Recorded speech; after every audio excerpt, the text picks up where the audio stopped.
তবে হুজুর গো একবার আপনার নামখানা যদি বলেন আমরা বড় খুশি হব। ওই বান্দা বলল শোনো রে, আমি আর অন্য কেউ নয়, আমার নাম হলো হযরত ওসমান হারুনী রহমাতুল্লাহ আলাই। জোরে বলুন সুবহানাল্লাহ। আমি মানুষ হইয়া জন্ম লইয়া মানুষের করিলাম কি, আমি মানুষ হইয়া জন্ম লইয়া মানুষের করিলাম কি, আমি নবী না চিনিলাম কি ভুল করিলাম, নবী না চিনিলাম কি ভুল করিলাম, ঝুলিতে ভরিলাম কি, আমি মানুষ হইয়া জন্ম লইয়া মানুষের করিলাম কি। বাবাজি ভাইরা, যেটা আমার বলার উদ্দেশ্য ছিল, আল্লাহ তাবারাক তাআলা সত্যবাদের সঙ্গ লাভ করতে বললেন। তবে সত্যবাদে কে কেমন আমরা বর্তমানে চিনতে পারবো না। আহারে আমার আল্লাহ তাবারাক তাআলা আল কোরআনুল মাজিদের মধ্যে বললেন ওয়া আম্মা বিনি'মাতি রাব্বিকা ফাহাদ্দিস। আল্লাহ বলে বান্দারে তোমরা যারা আমার আল্লাহর নিয়ামতের প্রশংসা করো, আমি আল্লাহ আমি বড় খুশি হই। আমার নিয়ামতের প্রশংসা করা হলে আমার প্রশংসা করা হয়। জোরে বলেন সুবহানাল্লাহ। বাবাজি ভাইরা, আজকে জগতের মধ্যে যাবতীয় যা কিছু এসেছে সব কিছু আল্লাহর তরফ থেকে নিয়ামত। তবে বর্তমানে অতীতে ভবিষ্যতে সব চাইতে বড় নিয়ামত হলো আপনার নবী আমার নবী মুহাম্মদুর রাসূলুল্লাহ সাল্লাল্লাহু তাআলা আলাইহি ওয়াসাল্লাম। ওই নবী জগতের মধ্যে না আসিলে নামাজ পাইতাম না, রোজা পাইতাম না, হজ পাইতাম না, যাকাত পাইতাম না, পিতা পাইতাম না, মাতা পাইতাম না, সন্তান পাইতাম না, বোন পাইতাম না, ভাই পাইতাম না। আপনি বলবেন হুজুর যারা বেধর্মিক আছে তাদের তো ভাই আছে, বোন আছে, মা আছে, বাপ আছে, কিন্তু আমরা ধর্মিক, আমাদেরও বাপ মা ভাই বোন আছে। তবে হুজুর গো আজকে আমরা মুসলমান, নবী নাই আসলে আমরা হয়তো পাইতাম না, কিন্তু তারা কি পাইতো? তারাও পাইতাম না। হিন্দু, জৈন, খ্রিস্টান, ইহুদি, নাসারা আমার নবী নাই আসলে বাপ মা ভাই বোন আত্মীয় স্বজন বংশধর তারা পাইতো না। কেন না? আজকে থেকে 1442 হিজরি আগে মক্কা নগরে একটা মহিলাদের মেলা হতো, মক্কা নগরে একটা মহিলাদের হাট হতো। ওই হাটের মধ্যে মেয়েদেরকে বিক্রয় করা হতো গরু ছাগলের মতো। ওই সময়ে দাসী রূপে আপনার মেয়েদেরকে কিনে নেওয়া যাওয়া হতো। আর কিনে নিয়ে যাওয়ার পরে তাদের যেইভাবে মন চাইতো সেইভাবে তারা কাজকর্ম করাইতো। বাবা, ওই মেলাটা যদি এখনো পর্যন্ত জারি থাকতো, পৃথিবীর মধ্যে স্বামী আর স্ত্রীর কোনো সম্পর্ক থাকতো না, বিবাহ হইতো না। আর বিবাহ না হইলে কার কন্যার সন্তান কেউ জানতে পারতো না। এখান থেকে ভাই বোন আর আত্মীয় স্বজনের যে সম্পর্ক, এই সম্পর্ক কারো মধ্যে থাকতো না। আমার নবী মুস্তাফা সাল্লাল্লাহু তাআলা আলাইহি ওয়াসাল্লাম 6 বছর বয়সে এই সর্বপ্রথম নারীদের মেলাটাকে বন্ধ করেছিলেন। জোরে বলেন সুবহানাল্লাহ। অনেক ইতিহাস আছে রে বাবা। যখন নবীজির জীবনী শুনেছেন, নবীজির জীবনী শুরু করেছেন, ইতিহাস আপনারা শুনতে পাবেন। যে ইতিহাস হয়তো অনেকে জীবনী শুনেছেন কিন্তু আপনারা শুনতে পাননি, কিন্তু ওই ইতিহাস শুনতে পাবেন। আমার নবী মুস্তাফা সাল্লাল্লাহু তাআলা আলাইহি ওয়াসাল্লাম 40 বছর বয়সে নবুয়ত প্রাপ্ত হয়েছিলেন নাকি? জি বলেন, 40 বছর বয়সে নবুয়ত প্রাপ্ত হয়েছিল না হয় নাই? হয়েছিল। কিন্তু বাবা এটা সব চাইতে বড় মিথ্যা কথা। আপনি বলবেন হুজুর এতদিন ধরে জীবনে শুনলাম, এতদিন ধরে আমরা কিতাব পড়লাম, বই পড়লাম, নবী আমার 40 বছর বয়সে নবুয়ত প্রাপ্ত হয়েছে, আপনি বলছেন এটা মিথ্যা কথা, কেমন করে হতে পারে? বাবারে 40 বছর বয়সে নবুয়ত প্রাপ্ত হওয়া মানে 40 বছর বয়সে আমার নবী হয়েছিল। কিন্তু না না না, কানুনের শরীয়ত আর তারিখে হাবিবিল্লাহ খুলে দেখা, আল্লাহ পাক রব্বুল আলামিন বলেছে আব্বারু মা খলাকাল্লাহু নূর, यानी सबसे पहले अल्लाह ताबारक ताला नूर को पैदा किया और ওই নূর থেকে নবী মুস্তাফাকে তৈরি করা যায়, আর নবী মুস্তাফার নূর থেকে সারা জাহান তৈরি করেছে। জোরে বলেন সুবহানাল্লাহ। 40 বছর বয়স থেকে নবী আমার নবী ছিলেন না, নবী আমার আওয়ালেও নবী ছিলেন, আখেরেও নবী থাকবেন। জোরে বলেন সুবহানাল্লাহ। বাবা যে ভাইরা, নবী আমার 40 বছরে নবুয়ত প্রাপ্ত হয়েছে, এটা মাত্র আলিয়া বোর্ডের ইতিহাসে পাওয়া যায়, এটা মাত্র আপনার ভারতবর্ষের ইতিহাসে পাওয়া যায়, এটা মাত্র আপনার মাদ্রাসা বোর্ডের ইতিহাসে পাওয়া যায়। কিন্তু শরীয়তের মধ্যে কোন দলিল, কোন কিতাবে, কোন বুখারী শরীফে এই কথা লেখা নাই। আহারে বাবা যে ভাইরা, আপনাদের একটা প্রমাণ আমি আপনাদের দিয়ে যায়। হযরত জিবরিল আমিন আলাইহিস সালাম আল্লাহকে প্রশ্ন করছে, আল্লাহ গো আপনার কাছে আমার একটা জানার বিষয় আছে, আপনাকে একটা কথা আমি জিজ্ঞাসা করতে চাই। ও গো আল্লাহ, যদি আপনি বেয়াদবি না মনে করেন। আমার আল্লাহ তাবারাক তাআলা বললেন, জিবরিল বলো বলো তুমি কি কথা জিজ্ঞাসা করতে চাও বলো। বলে আল্লাহ গো আজকে আমি বহুত দিন থেকে, অনেক দিন থেকে আরশে আজিমের মধ্যে একটা চকচকে ঝকঝকে একটা নূর দেখতে পাও। ও আল্লাহ ওই নূরখানা কি একবার জানতে চাই। আল্লাহ তাবারাক তাআলা বলে, জিবরিল রে আমি আল্লাহ আমার মহিমা বোঝা বড় দায়। আজকে ওইটা নূরখানা দেখা যায়, ওই নূরখানা কতদিন থেকে দেখতে পাও? বলে 70 বছর থেকে দেখতে পাও। জিবরিল রে আজকে তোমার 70 বছর জন্ম হয়েছে, তাই তুমি 70 বছর থেকে দেখতে পাও। তোমার জন্মের 70,000 বছর আগে ওই নূরখানা আমি তৈরি করেছিলাম। জোরে বলেন সুবহানাল্লাহ। আজকে যদি ওই নূরখানা আমি তৈরি না করতাম, আমি আসমান জমে নদী নালা কীট পতঙ্গ ফেরেশতা জিন কিছুই বানাইতাম না। আজকে ওই নবীর ওসিলা, আজকে ওই নবীর নূরে আজকে আমি সারা জাহান পয়দা করেছি। হযরত জিবরিল আমিন বলে, আল্লাহ গো আজকে ওই নূরের কারণে যদি আমি সৃষ্টি হয়, ওই নূরের কারণে যদি জমিন সৃষ্টি হয়, ওই নূরের কারণে যদি আদম সৃষ্টি হয়, ওই নূরের কারণে যদি জান্নাত তৈরি হয়, ওই নূরের কারণে যদি জাহান্নাম তৈরি হয়, ওই নূরের কারণে কুল কায়নাত যদি তৈরি হয়, আল্লাহ ওই নূরখানাকে আমি একটু সুসম্মানে সম্মানিত করতে চাই।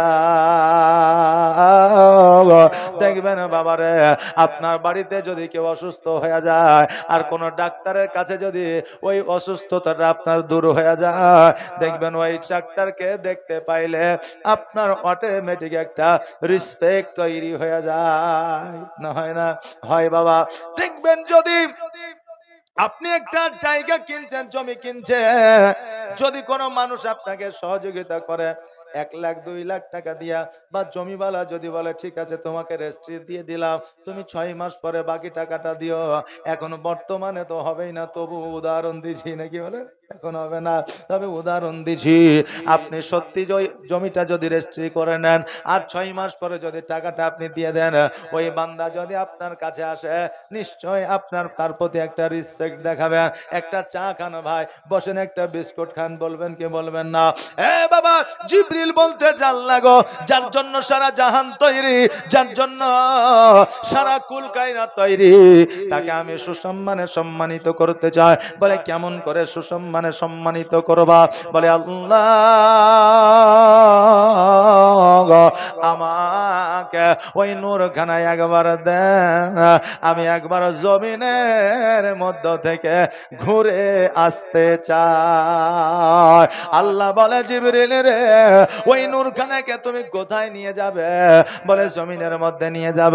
বলে কেমন করে নিয়ে যাবে? বলে আমি বুকের মধ্যে নিয়ে যাব।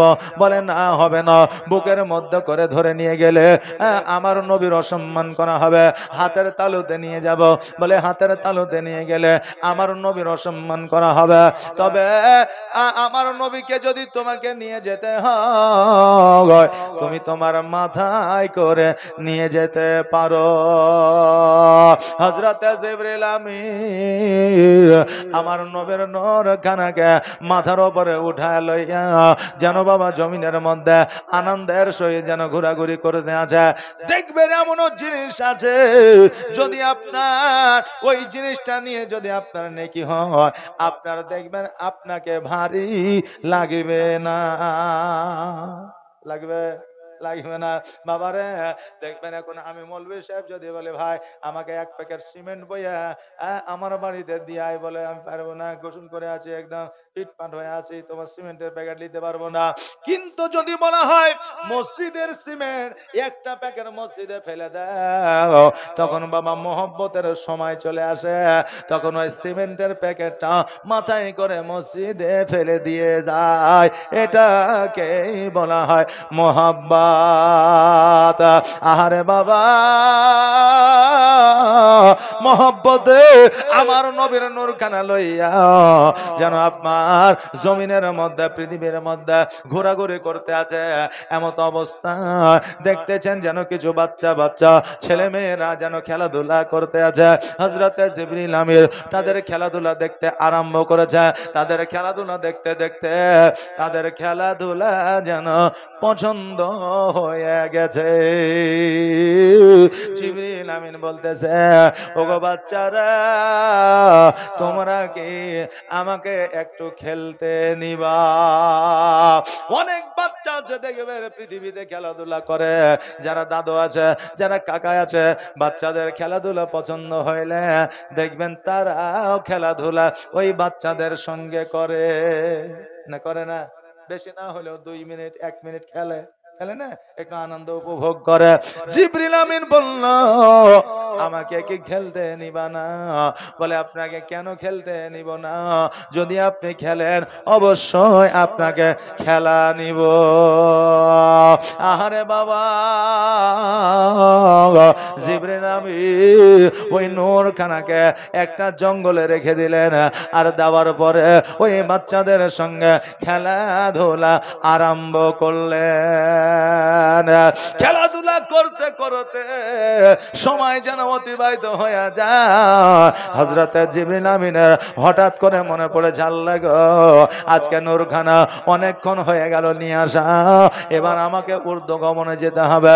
সঙ্গে সঙ্গে চোখটা বন্ধ করে ঊর্ধ্বগমনে চলে গেছে, আল্লাহর দরবারে গিয়ে হাজির হয়ে গেছে। আল্লাহ বলে জিবরিল আজকে তোমাকে দেখতে পাওয়া যায়, কিন্তু আমার নবীর নূরখানা যে মাথায় ছিল সেই নূরখানা দেখা যায় না।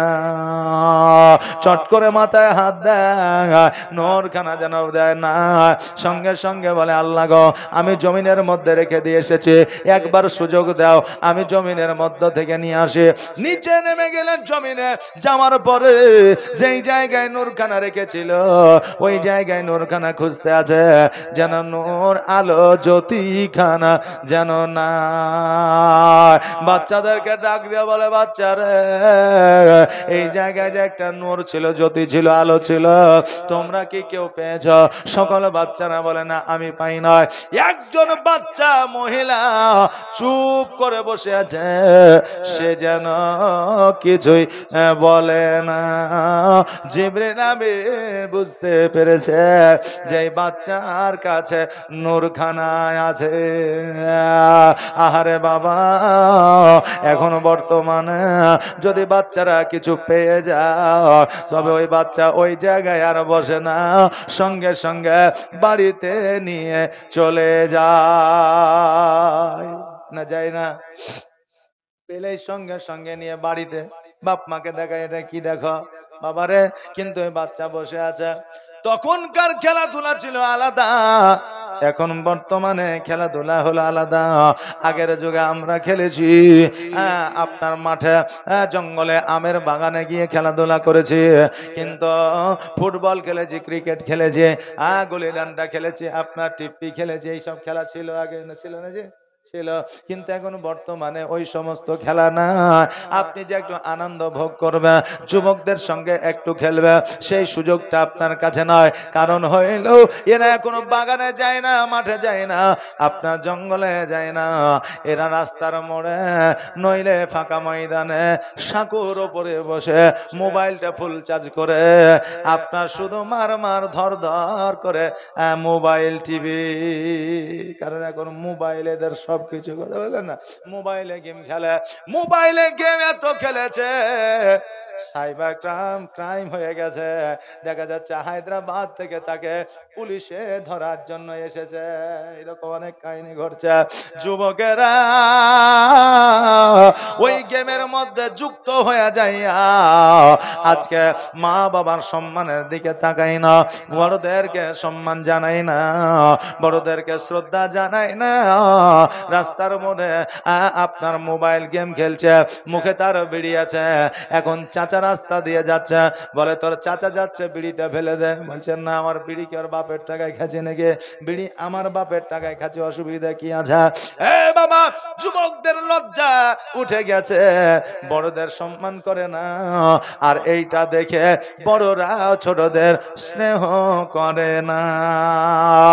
আগে যেমন বাচ্চারা, আগে যেমন যুবকেরা বড়দের দেখলে সালাম দিত, এক জায়গায় চুপ করে দাঁড়িয়ে থাকতো, বড়রা ওই বাচ্চার মাথাতে হাত বুলিয়ে দিত, আর হাত বুলিয়ে দেওয়া মানে একটা দোয়া দিত। বর্তমানে যুবকেরা বড়দের শ্রদ্ধা করে না, আর বড়রা ওইভাবে ছোটদের মাথাতে এখন হাত বুলায় না। বাবারা, তখনকার খেলাধুলা ছিল আলাদা, এখন বর্তমানে খেলাধুলা হলো আলাদা। যুবকদের বলবো, যুবক, পরিশ্রম ছাড়া টাকা উপার্জন হয় না, পরিশ্রম ছাড়া পপুলারিটি অর্জন করা যায় না। অতএব বর্তমানে মোবাইলে অনেকেই আপনার ফেসে গেছে, অনেকেই বলতেছে এই গেমটা খেলো অনেক টাকা রোজগার হবে, অনেকেই মোবাইলে বলতেছে এই গেমটা খেলো অনেক টাকা রোজগার হবে, উপার্জন হবে। সুখের আশা, টাকা পয়সার লোভে আপনার ওই গেম খেলতে আরম্ভ করে দিয়েছে। এমন একটা সময় এসেছে ওই গেমের টাকা হারে যাওয়ার পরে বাপের সয় সম্পত্তি বিক্রি করে আপনার শোধ হচ্ছে না, তখন ওই যুবককে ফ্যানে দড়ি লটকায়া গলায় দিয়া ঝুলে যেতে হচ্ছে। এটা হচ্ছে না, হচ্ছে না বাবা, বর্তমানে হচ্ছে। এই জন্য বলবো যুবক রে, কষ্ট করে উপার্জন করো, পরিশ্রম করে উপার্জন করো, দেখবে আল্লাহ তোমাকে ভালো রাখবে, তোমার বাড়িতে রহমত বর্ষিত করবে। কিন্তু কারো পালটে পা দিয়া জুয়া খেলবে না, লটারি খেলবে না, মোবাইলে গেম খেলবে না। আল্লাহ যেন সকলকে হেদায়াত করে, সকলে আওয়াজ দিয়ে বলেন আমিন। আমার জিবরিল আমিন বলে, বাচ্চা, সকল বাচ্চা বলছে আমার কাছে নূর নাই, জ্যোতি নয়। বলো বলো তোমার কাছে কি আছে? বলে আমার কাছে একটা নূর আছে, জ্যোতি আছে। তবে আমি আপনাকে বলতে চাই যে নূরখানা কি, আর এর আগে তো আপনাকে দেখি নাই, আপনি কোথা থেকে এসেছেন, আপনার পরিচয়টা কি? আপনার পরিচয়টা যদি দেন আর এই জিনিসটা কি যদি বলেন, তবে আপনাকে নূরখানা ফেরত দেওয়া হবে। জিবরিল আমিন চিন্তা করে, আল্লাহ, আমি যদি নূরখানা যদি খানা ফিরে না যাও, আমি আল্লাহকে জবাব দিতে পারবো না। আরে এবার জিবরিল আমিন বলতে যে, শোনো গো আম্মা, আমি হলাম জিবরিল আলাইহিস সালাম, আমি হলাম আল্লাহর ফেরেশতা, আর যে নূরখানা আছে এই নূরখানা হলো মুহাম্মদুর রাসূলুল্লাহ সাল্লাল্লাহু তাআলা আলাইহি ওয়াসাল্লাম। জগতের মধ্যে আখেরি পয়গম্বর হয়ে আসবে, ইসলামের ঝান্ডা দন্দা ঈমান করবে, কালেমার দাওয়াত মানুষের ঘরে ঘরে পৌঁছায় দিবে। এ মুহাম্মদ সাল্লাল্লাহু তাআলা আলাইহি ওয়াসাল্লাম জগতের মধ্যে আসবে, আর আসার পরে মানুষের ঘরে ঘরে নূরের বাতি জ্বালাবে। ওই মহিলা ওই বাচ্চা ছেলেটা বলছে, শোনো গো, এই নূরখানা আমি তোমাকে দিতে পারি, কিন্তু একটা শর্ত আছে। বলে শর্তটা কি? বলে শর্ত হলো যে আমি যেন এই নূরখানার মা হতে পারি। যদি এই নূরখানার মা আমি হতে পারি, তবে আমি এই নূরখানা আমি ঘুরায় দিব, নইলে দিব না। জিবরিল আমিন বলে, আল্লাহ গো, আমি একটা মুসিবতে পড়ে গেছে, কারণ এই বাচ্চা বলতেছে এই নূরের মা নাকি তাকে বানাইতে হবে। আল্লাহ বলতেছে, জিবরিল আমার মহিমা বোঝা বড় দাও, যাও যাও তুমি বলে দাও, জানিয়ে দাও আমার মুহাম্মাদের মা ওই বাচ্চা মহিলাটাই হবে।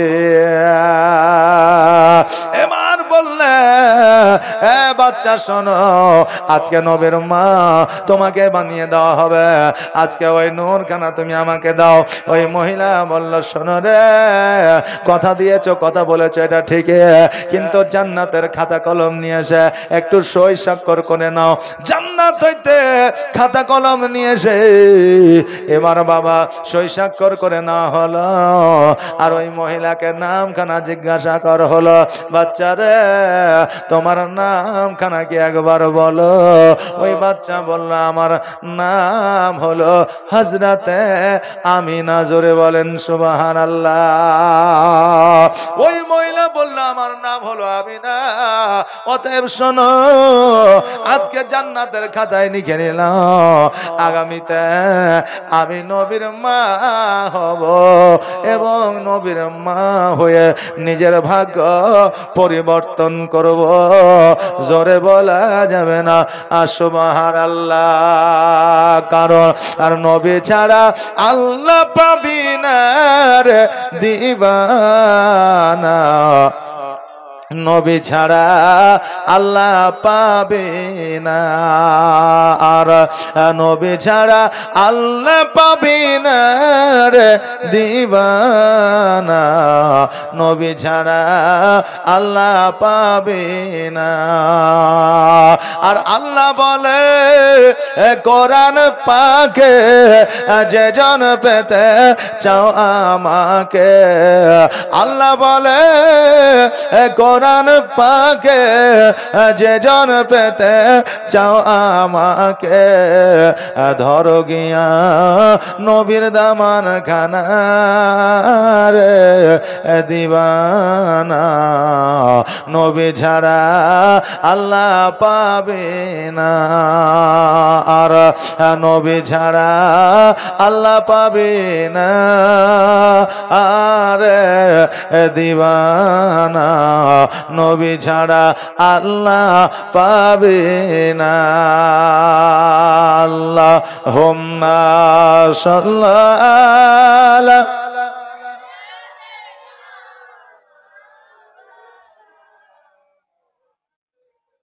ওয়ালা আলে মাওলানা মুহাম্মদ সাল্লাল্লাহু মুহাম্মাদিন মুহাম্মদ হরদম সবা पाक नामे मोहम्मद हरदम सबा शफियाना মোহাম্মদ। জিবরিল আমিন বলে, আমিনা আজকে খাতা কলমে লেখা হয়ে গেল, আজকে আমি চলে গেলাম, আগামীতে আল্লাহ তাবারাক তাআলা তোমাকে মা বানাবে। এই মুহাম্মদ সাল্লাল্লাহু তাআলা আলাইহি ওয়াসাল্লামের তুমি চিন্তা করিও না। আমি না বললে শোনো গো, আমার কোনো চিন্তা নাই, ভাবনা না, যেহেতু আল্লাহ তাবারাক তাআলা আল্লাহ আমার জান্নাতের খাতায় লিখে দিয়েছে। জোরে বলেন সুবহানাল্লাহ। বাবা যে ভাইরা, আজকে আমার মা বোনেরা যেমন চিন্তা ভাবনা করবে, যেমন কর্ম করবে, যেমন ভাবে চলাফেরা করবে, আজকে সন্তান বাবা তেমনই পাবে।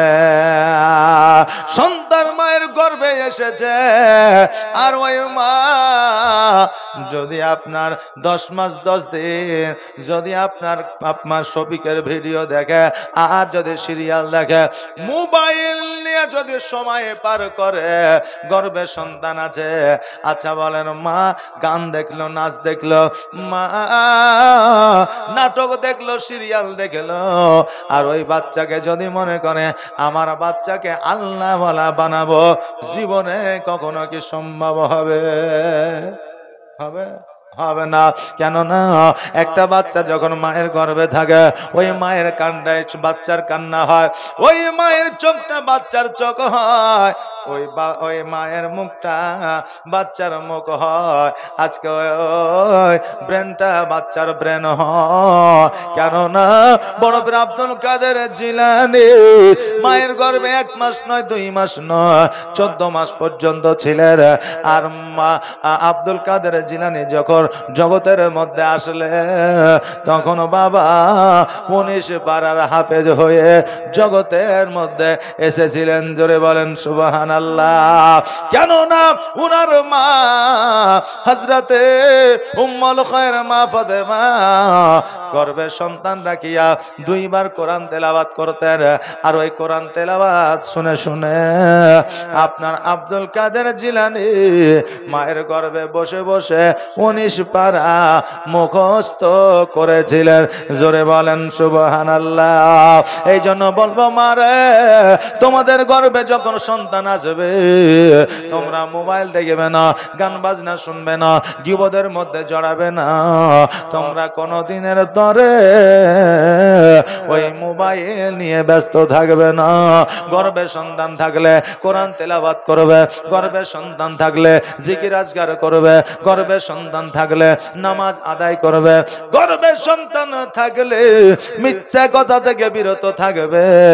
ওই সন্তান জগতের মধ্যে যখন ভূমিষ্ঠ হইবে, নিশ্চয় ওই সন্তান মা বাবাকে ভালোবাসবে, খিদমত করবে এবং আল্লাহ ওয়ালা হবে। জোরে বলেন সুবহানাল্লাহ।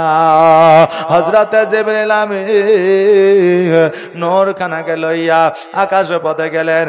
যাওয়ার পরে বলে, আল্লাহ গো, আজকে আমার আমিনা রাদিয়াল্লাহু তাআলা আনহাকে কথা দিয়েছি, জগতের মধ্যে তাকে মা বানাইব। আল্লাহ বলে, জিবরিল আমার মহিমা বোঝা বড় দায়। ও জিবরিল শোনো রে, আমি তোমার মাথা করে আমার নবীকে পাঠিয়েছিলাম, এটা ঠিকই, কিন্তু নিয়ে গিয়েছিলাম তুমি, কিন্তু পাঠিয়েছিলাম হলো আমি। কার উদরে নবীকে জগতের মধ্যে পাঠাবো এটা বিবেচনাও করেছি আমি। এই জন্য আমিনার কাছে নূর খানা পৌঁছায়া গিয়েছে।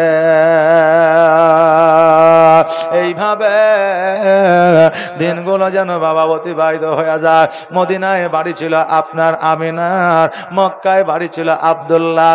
এবার ওই আব্দুল্লাহ রাদিয়াল্লাহু তাআলা আনহু যেন মক্কায় আপনার লালিত পালিত হইতে আছেন।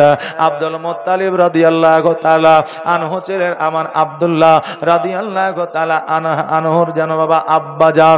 ওই আব্দুল মুত্তালিব রাদিয়াল্লাহু তাআলা আনহু কাবা ঘরে যেন বাবা মুতাওয়াল্লি ছিলেন।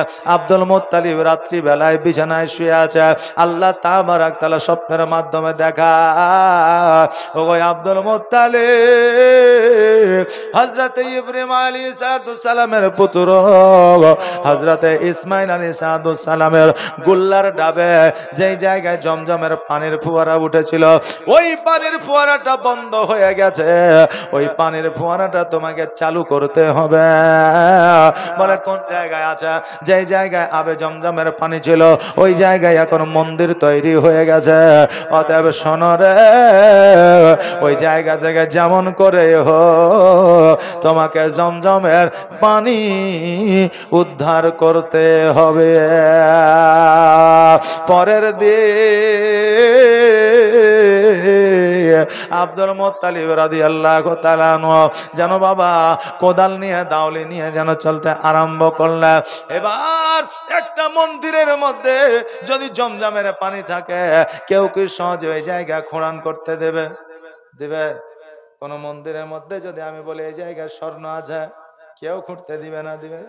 এখন কেউ যদি মসজিদের মধ্যে আপনার রূপা আছে, স্বর্ণ আছে, কেউ করতে দিবে না? দিবে?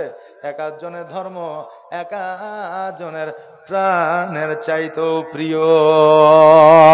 সবাই আব্দুল মুত্তালিবকে বাধা দিয়ে দিল, আব্দুল মুত্তালিব আজকে এই জায়গা তুমি খনন করতে পারবে না। আব্দুল মুত্তালিব বলে শোনো রে, এই জায়গাটা তোমাদের নয়, এই জায়গাটা হলো আমাদের। এই জায়গাতে আবে জমজমের পানি আছে, অতএব এই জায়গা আমি যেমন করে হোক এই পানি আমি উদ্ধার করব। সকলে বাধা দিয়ে দিল। এবার আব্দুল মুত্তালিব চিন্তা করলো, আজকে আমি দুর্বল বলে আমাকে বাধা দিল, কিন্তু আগামী কালকে আমার 10টা সন্তান আছে, তারা যখন বড় হবে তাদের কাউকে তুমি বাধা দিতে পারবা না। এইভাবে দিনগুলো পার করিয়া সন্তানগুলো যখন বড় হইল, সবাই একত্রিত হইয়া এবার ওই জায়গাতে জমজমের পানি উদ্ধার করবে। এবার ওই তারা যখন পেরে উঠতে পারলো না, তারা বলল শোনো রে আব্দুল মুত্তালিব, এই জায়গায় যদি জমজমের পানি না পাও তবে আমাদের মূর্তি পূজা তোমাদের করতে হবে। কথাকে বুঝতে পারছেন? মূর্তি পূজা তোমাদের করতে হবে। আর যদি এই জায়গায় জমজম পানি উদ্ধার হয়ে যায়, আমরা তোমার নবীর কালমা পড়ে মুসলমান হয়ে যাব। হযরত আব্দুল মুত্তালিব রাদিয়াল্লাহু তাআলা আনহু যেন বাবা ওই জায়গাটা খনন করতে আরম্ভ করে দিলা। একদিন করলেন, 2 দিন করলেন, জমজমের পানি যেন ওঠে না। যারা মূর্তি পূজা করে তারা যেন আনন্দে আনন্দিত হয়ে গেল। আব্দুল মুত্তালিব এবার আমাদের ধর্মে আসবে, মূর্তি পূজা করবে, যেহেতু শর্ত ওটাই আছে। আব্দুল মুত্তালিব বাড়িতে যাইয়া রাত্রিবেলা 2 রাকাত নফল নামাজ পড়িয়া আল্লাহর দরবারে বললেন, আল্লাহ গো, আমার ইজ্জতের মালিক তুমি, বেইজ্জতের মালিক তুমি। আল্লাহ আজকে পানি যদি আমি উদ্ধার করতে না পারে তাদের মূর্তি পূজা করতে হবে। ওগো আল্লাহ, জীবন থাকতে এটা সম্ভব নয়, আপনি দয়া করে পানিটা উদ্ধার করে দেন। আগামী কালকে যদি পানিটা উদ্ধার হয়ে যায়, আমার সবচাইতে প্রিয় সন্তানটাকে আমি আপনার রাহে কুরবান করে দিব। জোরে বলুন সুবহানাল্লাহ। বাবাজি ভাইরা, পরের দিন আব্দুল মুত্তালিব রাদিয়াল্লাহু তাআলা আনহু ওই জমজমের পানির খোঁজে যেন আপনার বেরিয়ে গেল। জমজমের পানির খোঁজে যাওয়ার পরে যখন আপনার খনন করতে আরম্ভ করলেন, হঠাৎ করে যেন পানির ফোয়ারা বেরিয়ে আসলো। জোরে বলেন আলহামদুলিল্লাহ। এবার পানির ফোয়ারা যখন বেরিয়ে আসলো, ওই পানি দেখে বুঝতে পারলেন এটাই হলো জমজমের পানি। এই জন্য বাবা ওই জমজমের পানি জারি থেকে গেল। যারা আপনার শর্ত রেখেছিল তারা কিছু আপনার কালেমা পড়ে মুসলমান হইল, আর কিছু মানুষ যেন দূরে সরে গেল। 10টা মানুষ শর্ত রাখলে 10টাই যে শর্ত পূরণ করবে এটা বাবা কোনোদিন হয় না, কোনোদিনই সম্ভব নয়। এই জন্য কিছু মানুষ মুসলমান হয়েছিল, আর কিছু মানুষ যেন দূরে সরে গিয়েছিল। আব্দুল মুত্তালিব রাদিয়াল্লাহু তাআলা আনহু উনি বাবা আপনার জমজমের পানি উদ্ধার করে আসে। বাড়িতে এসে 1 দিন, 2 দিন, 4 দিন, 5 দিন, 7 দিন অতিবাহিত হয়ে যায়, কিন্তু এইদিকে কুরবানির কথা যেন ভুলিয়া যায়। হয়। রাত্রিবেলা আল্লাহ তাবারক তাআলা স্বপ্নের মাধ্যমে দেখা, আব্দুল মুত্তালিব তুমি বলেছিলে যে আবে জমজমের পানি যদি উদ্ধার হয়ে যায় তবে তুমি আমার রাহে তোমার সব চাইতে প্রিয় একজন সন্তানকে কুরবান করবে। আব্দুল মুত্তালিব দেরি নয় দয়া করে তুমি যে কথাটা রেখেছিলে, যে কথাটা তুমি আমাকে দিয়েছিলে, ওই কথাটা তুমি রাখো। এবার সকালবেলা সব চাইতে প্রিয় সন্তান আব্দুল্লাহ রাদিয়াল্লাহু তাআলা আনহুকে যেন সঙ্গে করে নিয়ে চলতে আরম্ভ করলে। সকল ভাইরা একত্রিত হয়ে ভাইকে ধরলে, বলে আব্বা গো, আমার ভাইকে এত সুন্দর করে গোসল বানায়া, সুরমা লাগায়া, এত সুন্দর পোশাক পরিধান করায়া তুমি কোথায় নিয়ে যাও? আব্দুল মুত্তালিব বলে, বেটা রে, আজকে আমি আল্লাহর কাছে ওয়াদা করেছিলাম জমজমের পানি উদ্ধার হইলে আমার সব চাইতে প্রিয় সন্তানটিকে কুরবান করে দিব। আজকে আজকে আব্দুল্লাহকে কুরবান করতে হবে। অন্যান্য সন্তানেরা হারিস বলল, আব্বা গো, আপনি কি আমাদেরকে ভালোবাসেন না? আজকে আমরা আব্দুল্লাহকে বড় ভালোবাসে। ওগো আব্বা, আজকে আব্দুল্লাহকে বাদ দিয়া আমাদেরকে কি কুরবান করলে হবে না? বাবা, ভাইয়ের মহব্বত কতটা দেখে।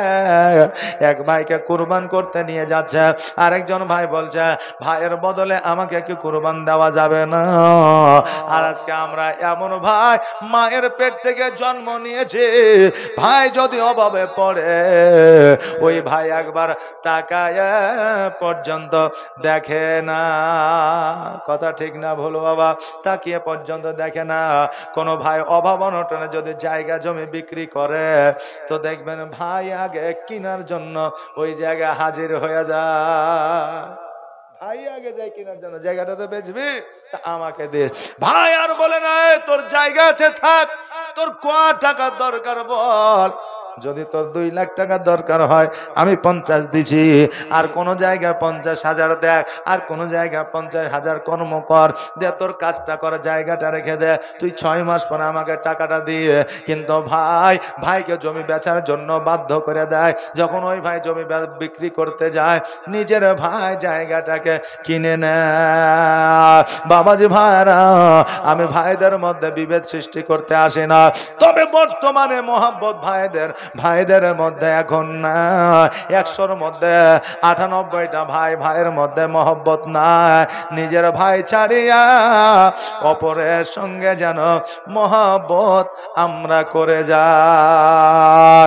আরে বাবা, আব্দুল মুত্তালিব রাদিয়াল্লাহু তাআলা আনহু বললে, শোনো, আজকে তোমাদেরকে আমি ভালোবাসে, কিন্তু তোমাদের চাইতো আমি আব্দুল্লাহকে বেশি ভালোবাসে।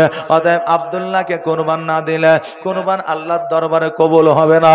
ওই আব্দুল্লাহকে সঙ্গে করে নিয়ে যখন বার হয়ে গেল, সকল ভাইরা অজর নয়নে যেন কান্না করতে লাগলো। রাস্তায় চলতে চলতে হঠাৎ করে একজন হাকিমের সঙ্গে দেখা হয়ে গেল। হাকিম বলতেছে, আব্দুল্লাহকে কোথায় নিয়ে যাও? বলে কুরবান করার জন্য নিয়ে যায়। বলে এই আব্দুল্লাহকে যদি কুরবান করে দাও, ওর কপালে, ওর তকদিরে, ওর নসিবে, ওর পেশানিতে যে নূরে নবীর নূরখানা আছে, ওই নূরখানা কোথায় যাবে? আর নবী আমার জগতের মধ্যে কেমনে আসবে? হাকিম সব কিছুই জানে, কারণ ওই হাকিম সেই আমলে শিক্ষিত লোক ছিল, তাওরাত ইনজিল জবুরে বাবা পড়েছিল। এবার বলতেছে, আব্দুল মুত্তালিব, আমি একটা যুক্তি, একটা পরামর্শ দিচ্ছি, শোনো। বলে কি? বলে একদিকে উট আর একদিকে আব্দুল্লাহর নাম, তুমি উট চাপাতেই থাকো যতক্ষণ পর্যন্ত আব্দুল্লাহর নামখানা উঠতে না থাকবে। একটা, দুইটা, তিনটা, চারটা, পাঁচটা, সাতটা করে উট চাপাইতে লাগলো। শেষে 101টা উট যখন চাপায়া দিল, আব্দুল্লাহর নামখানা যেন নেমে গেল। জোরে বলুন সুবহানাল্লাহ। 101টা উট সেই আমলে আল্লাহর দরবারে কুরবান করেছিলেন। আর আজকে আমরা বর্তমানে জীবনের মাধ্যমে বলে আব্দুল মুত্তালিব গরিব ছিল, আমার নবীজি গরিব ছিল, আব্দুল্লাহ গরিব ছিল, এই কথা বলে না না না। সেই আমলে আরবের মধ্যে 10 জন ধনী ব্যক্তির মধ্যে আব্দুল মুত্তালিব একজন ধনী ব্যক্তি ছিলেন। জোরে বলেন সুবহানাল্লাহ। বাবাজি ভাইরা, এবার আব্দুল্লাহ রাদিয়াল্লাহু তাআলা আনহুকে যেন বাড়িতে নিয়ে আসলাম। বাড়িতে নিয়ে আসার পরে এবার আব্দুল্লাহ কপালে যে নূরখানা ঝলকায়, আব্দুল্লাহর কপালে যে নূরখানা থাকে, ওই নূরখানা দেখিয়া অনেকে মহিলা অনেকে মেয়ে যেন আব্দুল্লাহকে বিবাহ করার প্রস্তাব দেয়, কিন্তু আব্দুল্লাহ বিবাহে রাজি হয় না। অনেক সময়ে আব্দুল্লাহকে আক্রমণ করার চেষ্টা করেছে অনেক মহিলা, কিন্তু আক্রমণ করতে পারে না। আপনার মক্কা নগরে বহু মহিলা আব্দুল্লাহকে বিবাহ করার জন্য পাগল হয়েছিলেন। এবার আব্দুল মুত্তালিব রাদিয়াল্লাহু তাআলা আনহু উনি চিন্তা করলেন, আল্লাহ গো, আমার সন্তান যুবক হয়েছে, বড় হয়ে যা, আমার সন্তানের বিবাহ দিতে হবে। গ্রামগঞ্জ শহরের অবস্থা ভালো নয়। দেখবেন কারো মেয়ে যুবতী, কারো ছেলে যুবক, যদি দেখা যায় ওই যুবকের প্রতি অনেক মেয়ে আকৃষ্ট হয়ে আছে, ওই যুবতীর প্রতি অনেক যুবক আপনার আকৃষ্ট হয়ে আছে, পিতা মাতা বুঝতে পারে না, পারে না, পারে, তখন মেয়ের বয়স না হলে বদনামের ভয়ে অনেক বাপ ছোট্ট বয়সে মেয়ের বিয়ে দিতে বাধ্য হয়েছে। এরকম অনেক জায়গাতে আছে বাবা। বেরাদার, এবার কিন্তু আব্দুল মুত্তালিব রাদিয়াল্লাহু তাআলা আনহু আব্দুল্লাহর বন্ধু বান্ধবকে ডাকলেন। ডাকার পরে বললেন, শোনো রে, আজকে আব্দুল্লাহকে তোমরা একটা খুশির সংবাদ দিয়ে দাও। বলে, কি খুশির সংবাদ? বলে, আব্দুল্লাহ বিবাহ করবে কিনা, যদি বিবাহ করে বিয়ে দিয়ে দেব, আর যদি বিবাহ না করে তবুও আমাকে জানায় দিও, আমি তার একটা ব্যবস্থা করব। এই কথা যখন বললেন তখন আব্দুল্লাহর বন্ধু বান্ধবেরা বলল, চাচা গো, আমরা খুশির সংবাদটা আব্দুল্লাহকে দেব, তার পরিবর্তে আমাদের কি দেবেন? আব্দুল মুত্তালিব বলে, শোনো, যদি আব্দুল মুত্তালিব, আমি বলছি যদি আব্দুল্লাহ রাজি হয়ে যায়, আমি তোমাদেরকে পেট পূরণ করে খাবার খাওয়ায়া দিব। তখনকার আমলে বাবা পেট পূরণ করে খেতে পাইলে অনেক, আর কিছু চাইতো না। আজ থেকে 10-12 বছর আগে খাবার জন্য কতজনের বাড়িতে রাখাল খেটেছে না, খেটেনি? 15 বছর 20 বছর আগে আপনার রাখাল খেটেছে। বাবা, এখন বর্তমানে ওই রকম রাখাল না, আর খাবারের অভাবে কেউ দৌড়ায় না।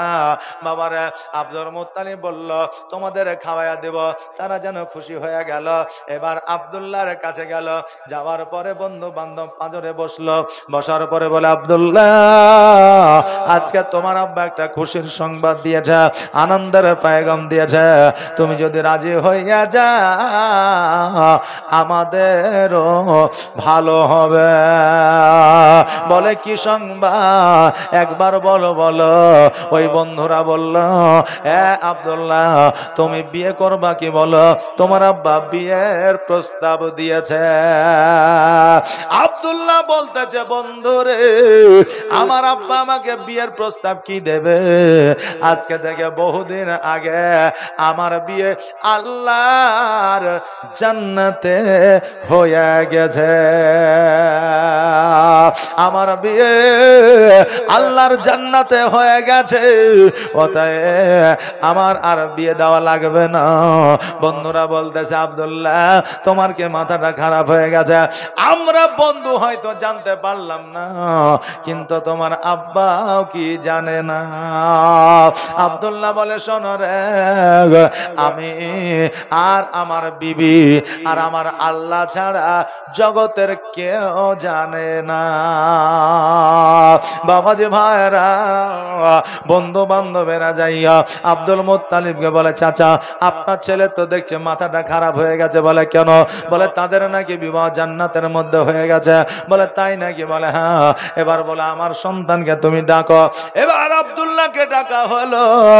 আব্দুল্লাহকে ডাকার পরে আমার আব্দুল মুত্তালিব বলে, বেটারে তোমার কি বিবাহ হয়ে গেছে? বলে হ্যাঁ। বলে কোথায় হয়েছে? বলে জান্নাতে। এখন আমাদের ছেলেরা যদি বলে ওই বাপ ধরে এমন মার দিবে ছেলে বিয়ের কথা ভুলে যাবে নাকি? বলে বাপকে একটু ধৈর্যধারী হইতে হবে, সন্তানের মনের কথা বুঝতে হবে, সন্তান কি বলতে চাইছে। এখন বাপের কথা সন্তান মন দিয়ে শুনতে চাই না, আর সন্তানের কথা বাপ মন দিয়ে শুনতে চাই না। সন্তান মনে করে বাপের চাইতে আমি জ্ঞানী, আর বাপ মনে করে সন্তানের চাইতে আমি জ্ঞানী। এই জন্য বাবা পরিবারের মধ্য থেকে ঝামেলা দূর হয় না। বাবাজি ভাইরা, এবার আব্দুল মুত্তালিব বলে, বেটারে যদি তোমার জান্নাতে বিয়ে হয় তবে সেই মহিলাটা তোর নাম জানতে হবে নাকি? কারণ ওই মহিলার নাম না জানলে কেমন করে নিয়ে আসবো? তার বাপের নাম জানতে হবে, তার গ্রামের নাম, তার শহরের নাম জানতে হবে। যদি না জানা থাকে কেমন করে নিয়ে আসবো? আমার আব্দুল্লাহ রাদিয়াল্লাহু তাআলা আনহু বলে, আব্বা গো, আমি যাকে বিবাহ করেছি তার আব্বা জানের নাম হলো আব্দুল ওয়াহাব জহুরি, তার মেয়ের নাম হলো, অর্থাৎ আমার বিবির নাম হলো হযরতে আমিনা, যার বাড়ি হলো সোনার মদিনা। আব্দুল মুত্তালিব বলে, বেটা যদি এটাই হয় তবে আমি আগামী কালকে বউকে আনার জন্য বেরিয়ে যাব মদিনার দিকে। সকাল বেলা আব্দুল মুত্তালিব মদিনার দিকে রওনা হয়ে গেল। এবার মদিনায় যাওয়ার পরে আব্দুল ওয়াহাব জহুরির বাড়ির খোঁজ করলে, খোঁজ করার পরে এবার দরওয়াজায় যেন দাঁড়িয়ে সালাম দিলে, আসসালামু আলাইকা ইয়া আহলাল বাইত। যেমনই সালাম দেওয়া দরওয়াজাটা খুলে দিলেন, আর দরওয়াজা খুলে দেওয়ার পরে বলে, কে গো? বলে আমি হলাম আব্দুল মুত্তালিব। বাড়ি কোথায়? মক্কায়। বলে আপনি কি কাবা ঘরের মুতাওয়াল্লি? বলে হ্যাঁ। যেমনই বলেছে কাবা ঘরের মুতাওয়াল্লি, অমনি আব্দুল ওয়াহাব জহুরি বলতেছে, দাঁড়িয়ে কেন বাড়িতে আসেন? কারণ আপনার ব্যাপারে অনেক শুনেছি। আব্দুল মুত্তালিব খুব ভালো মানুষ, আব্দুল মুত্তালিব খুব সততার মানুষ, আব্দুল মুত্তালিব স্বপ্নে তাবির করে। আব্দুল মুত্তালিবের মতো মানুষ মক্কা নগরে কেউ না, গরিব মিসকিনদের সহযোগিতা করে। আজকে আপনার নাম অনেক শুনেছি, কিন্তু প্র্যাকটিক্যালে কোনোদিন দেখি না। আজকে আপনাকে দেখলাম। আসেন আসেন, আমার হুজরাখানাতে একটু বসেন। হুজরাখানা মানে বুঝেন? এই হুজরাখানা বুঝেন? জি, আগে যে বৈঠক ঘর হইতো, বৈঠক ঘর হইতো না আপনাদের দিকে? হইতো না? বৈঠক ঘর, কুটুম সদর পথিক রাস্তা দিয়ে গেলে ওই বৈঠক ঘরে বসে একটু আরাম করতো। বাইরের কোনো মানুষ আসলে একটা আলাদা রুম থাকতো, ওই রুমে তাদেরকে দেওয়া হইতো। ওটাকে বলা হয় মেহমানখানা বা হুজরাখানা বলা হয়। কিন্তু এখন ওই হুজরাখানার মেহমানখানা নাই, এখন যে আসুক একবারে এসি খানা। কথা বুঝলেন না? মানে যে ঘরে এসি আছে, যে ঘরে ফ্রিজ আছে, ওই ঘরে ভাই আসুক, বন্ধু আসুক, ব্রাদার আসুক, শালি আসুক, শ্বশুর আসুক, শাশুড়ি আসুক, সব ওই ঘরে। পাড়া প্রতিবেশী চিনি না জানি না, মেহমান হইলেও ওই ঘরে। কিন্তু আগে মেহমানদের জন্য আলাদা ঘর থাকতো, বাড়ির সঙ্গে ওই ঘরের কোনো কানেক্টেড থাকতো না। কথা কি বুঝতে পারলেন না? কানেক্ট থাকতো না, ওটাকে বলা হয় মেহমান ঘর বা হুজরা ঘর। এ বাবাজি ভাইরাম, আব্দুল ওয়াহাব জহুরি আব্দুল মুত্তালিবকে নিয়ে হুজরাখানায় গেলেন। যাওয়ার পরে বললেন, ও আব্দুল মুত্তালিব, আজকে মক্কা নগরে এত বাড়ি আছে, এত ঘর আছে, তবু আপনি আমার বাড়িতে এসেছেন, কোনো কি কাজ আছে, কোনো কি বিচার আছে, না কোনো কি নালিশ আছে?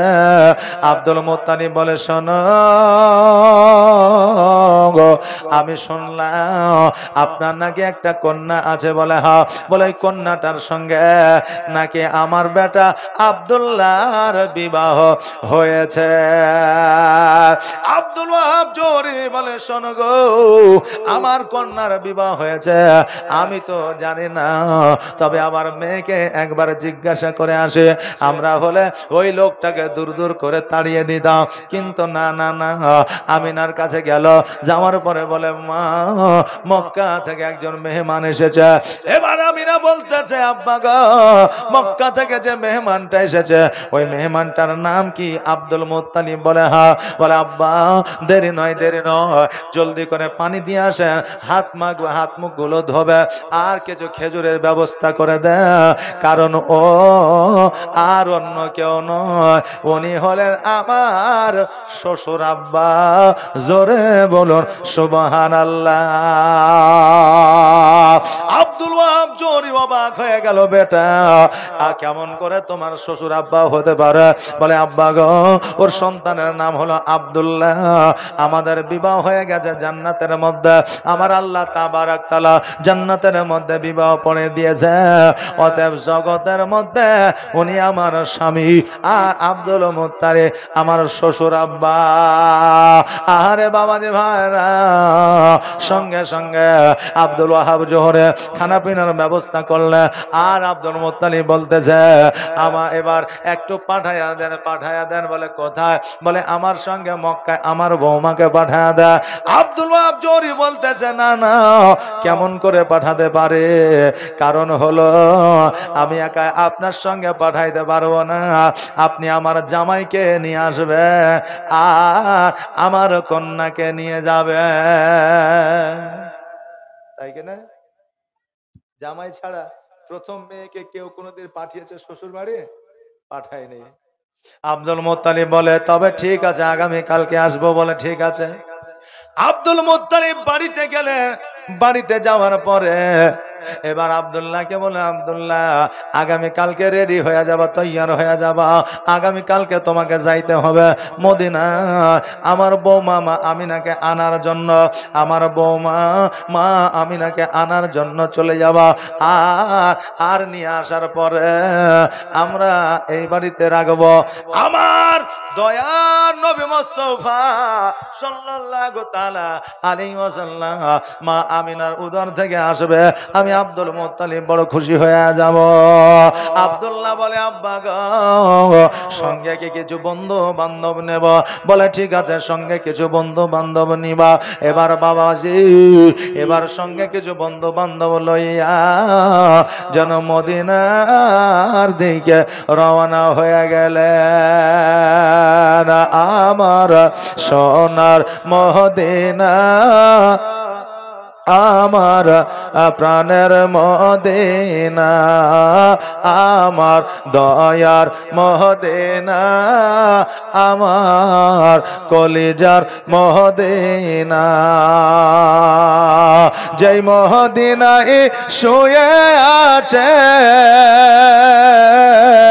যেই মদিনায় শুয়ে আছে হাবিবে রব্বানা, আমার জানের মদিনা, আমার প্রাণের মদিনা, আমার দয়ার মদিনা, আমার আশিকের মদিনা। কত হাজি হজ করিতে গেল গো মদিনাতে, কত হাজি হজ করিতে গেল গো মদিনাতে, তবু মদিনা দেখে হাজিদের জান ভরে না, আমার সোনার মদিনা, আমার প্রাণের মদিনা, আমার দয়ার মদিনা, আমার কলিজার মদিনা, যে মদিনায় শুয়ে আছে হাবিবে রব্বানা, আমার জানের মদিনা, আমার প্রাণের মদিনা, আমার দয়ার মদিনা, আমার প্রাণের মদিনা। আল্লাহুম্মা সাল্লি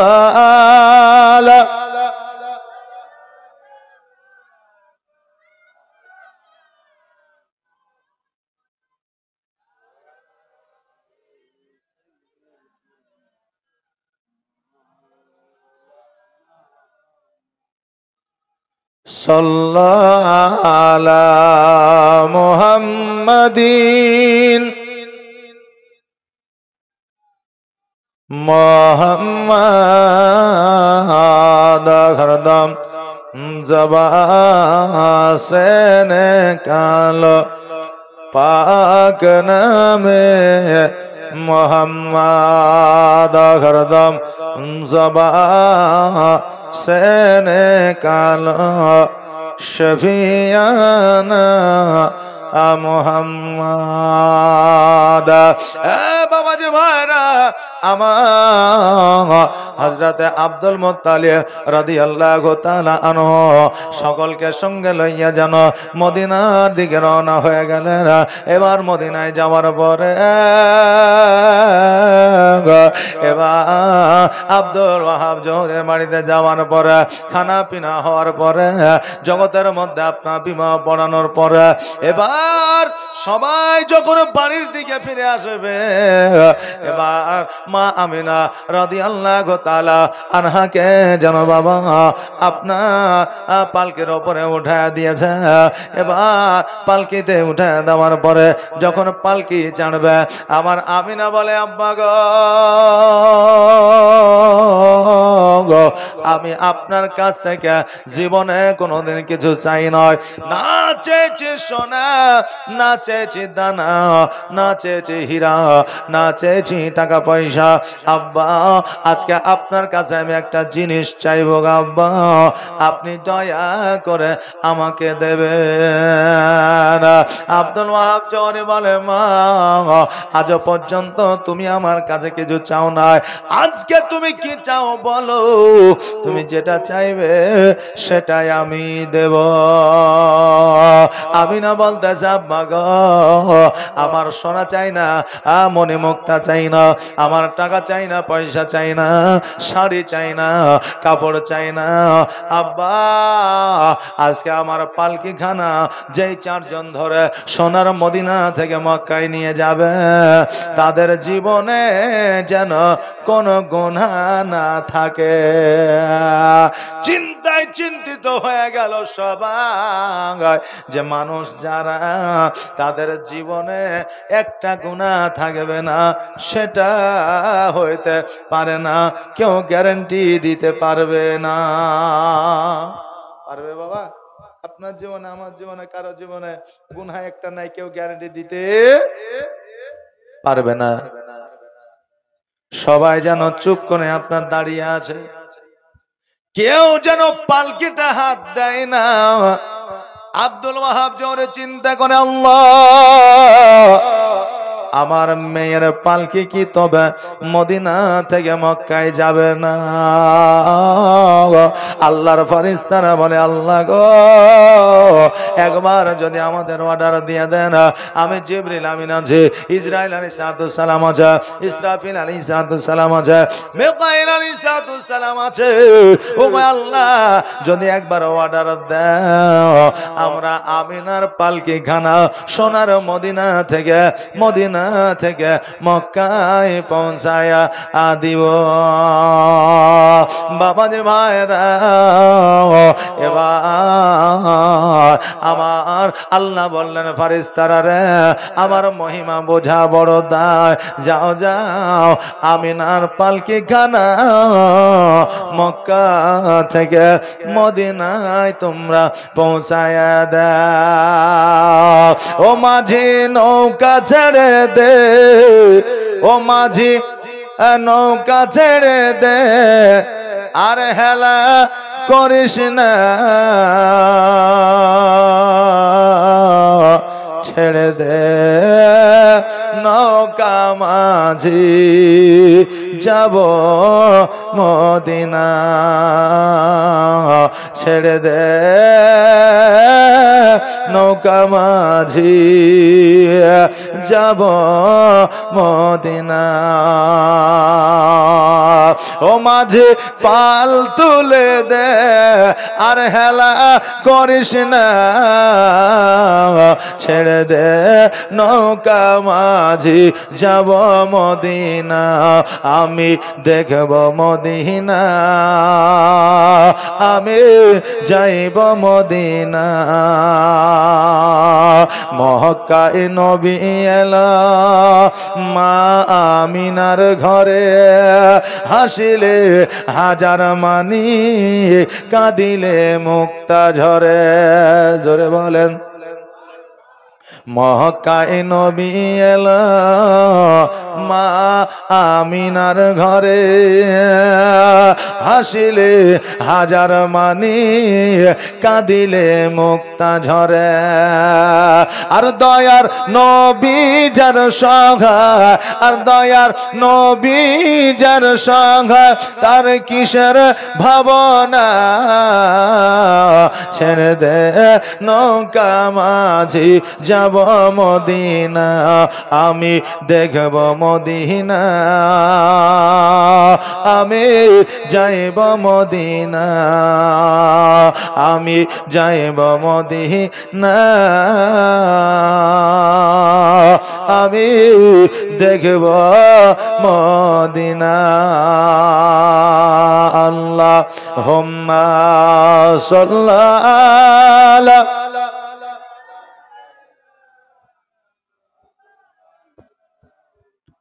মুহাম্মাদ ওয়ালা আলে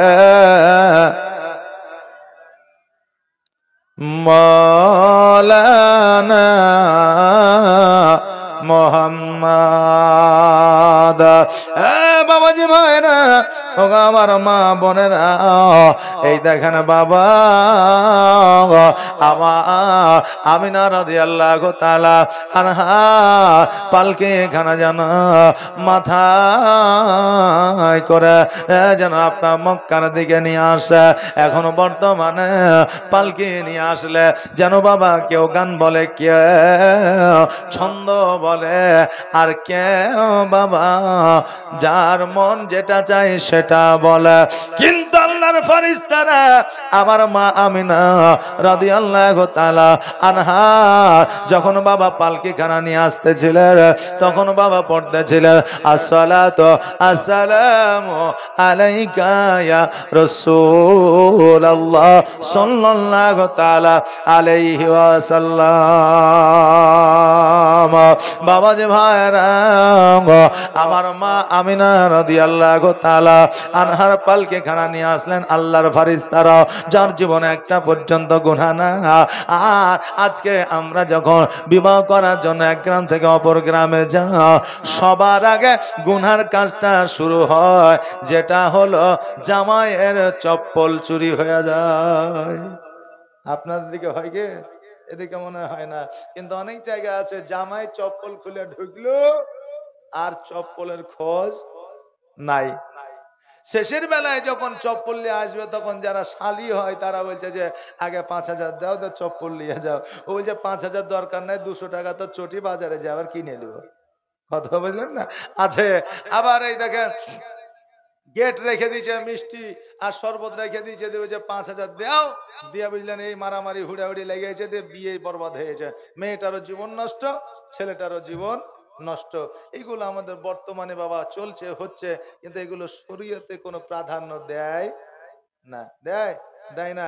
আজকে মেয়েদের ছেলেদের যখন বিয়ে হবে, তখন বুঝলেন ছেলেদের গোসল ভাবিরা দেয়, ছেলেদের যুবকদের গোসল হলদি মাখিয়া ভাবিরা গোসল দিয়ে দেয়, আর মেয়েরও গোসল দিয়ে দেয়। আচ্ছা বলেন, এটাকে ইসলাম প্রাধান্য দিয়েছে যে কোনো যুবকের শরীরে কোনো ভাবি, কোনো পরনারী হাত দিবে? গোসল বানিয়ে দিবে? দেয় নাই। কিন্তু আমাদের এখন সমাজে যদি ভাবিরা গোসল না দিয়ে দেয় তো বলে ওর বিবাহিত জীবন নাকি ভালো চলবে না। জোরে বলেন নাউজুবিল্লাহ। কারণ হলো রসুলে পাক সাল্লাল্লাহু তাআলা আলাইহি ওয়াসাল্লাম বলেছেন যে কমসে কম দেওরের কাছ থেকে দূরে থাকো, প্রয়োজনে শিকল দিয়ে যদি চেহারা বন্দি করে রাখতে হয় তবুও শিকল দিয়ে চেহারা বন্দি করে রাখো, আর স্বামীর কাছে সৌন্দর্য বজায় রাখো। কিন্তু বর্তমানে আমাদের মা বোনেরা বিভিন্ন দিকে এই দেওরের সঙ্গে আর কি করে, আর স্বামী যখন এই কাজকর্ম করে বাড়ি ফিরে তখন বুঝলেন তাদের মুখটা গুমরা হয়ে যায়। স্বামীর সাথে আর কি করা তাদের হয় না।